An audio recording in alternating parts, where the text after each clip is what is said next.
Have you ever met someone who turns a simple gathering into a battlefield over a bowl of salsa?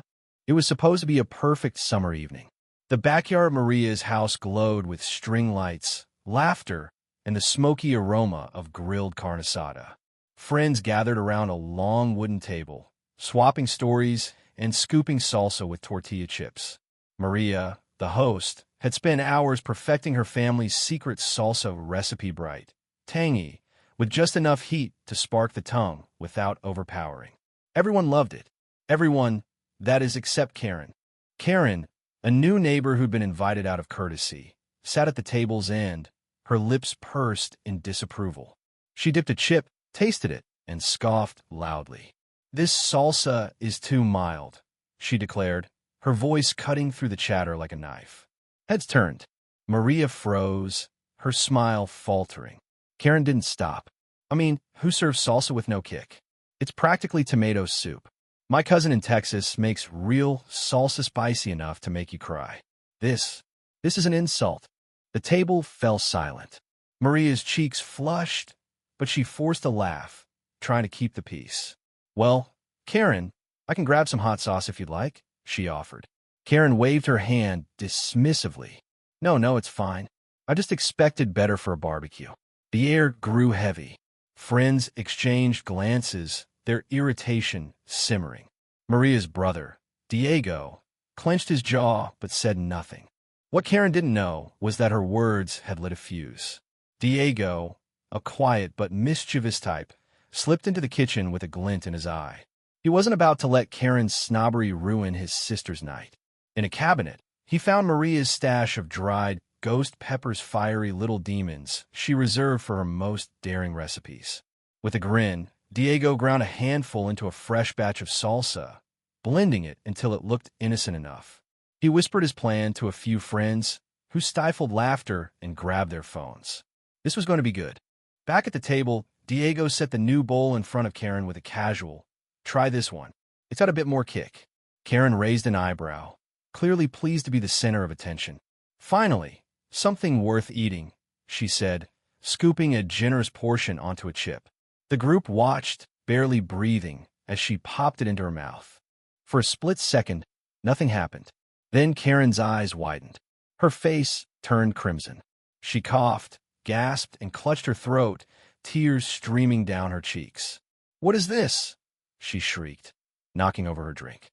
The table erupted in chaos. Friends burst out laughing, some filming, others pretending to look concerned. Karen's meltdown was spectacular. She grabbed a water pitcher, chugging it desperately, only to spit it out when it did nothing to quell the fire. "You poisoned me!" she screamed, pointing at Maria. Maria, stunned, stammered, "Karen, it's just salsa." But Karen wasn't listening. She stormed around the table, ranting about disrespect and assault, her voice hoarse from the peppers. Then came the twist. Sarah, a soft-spoken friend who'd been quiet all evening, stood up. "Actually, Karen," she said, her voice steady, "I saw you earlier. You were in the kitchen, adding salt to Maria's salsa when no one was looking, trying to ruin it. We all saw the jar you tampered with." The group gasped. Phones turned toward Karen, capturing her stunned expression. Sarah held up an empty salt container she'd found in the trash, the evidence undeniable.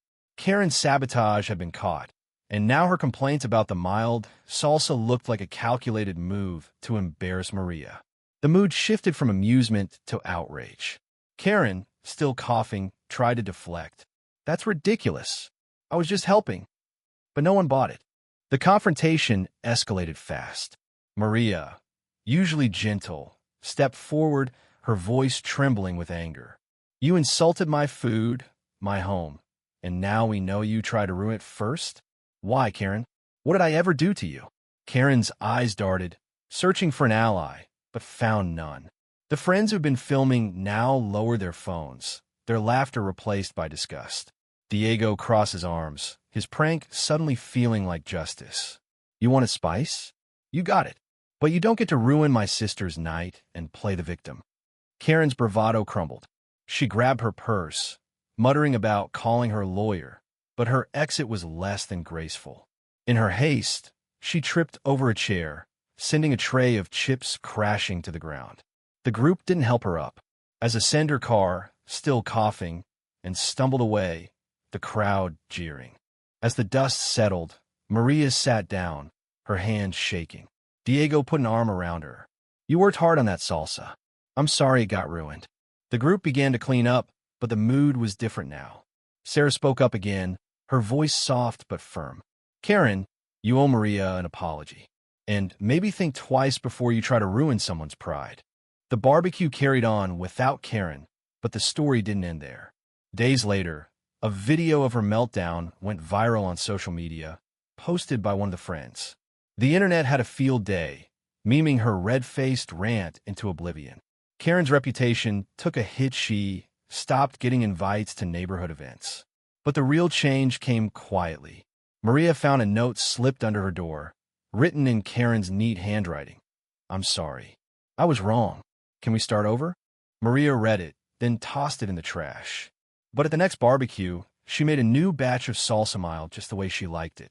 And as the group laughed and ate, they shared a quiet toast to kindness, to community, to standing up for each other. What do you think? Did Karen get what she deserved? Or was the ghost pepper prank too far? Share your thoughts.